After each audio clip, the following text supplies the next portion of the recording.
Do you still hate young Itadori? It's not about liking or hating him. The fact is that Itadori isn't allowed to exist under Jujutsu laws. He's only still alive due to Gojo's selfishness.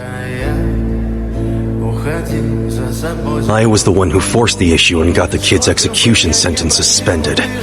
Some higher-ups didn't like that, and so they took advantage of my absence and used the special grade to dispose of Yuji. Maybe I ought to just cut to the chase and go kill off all those higher-ups.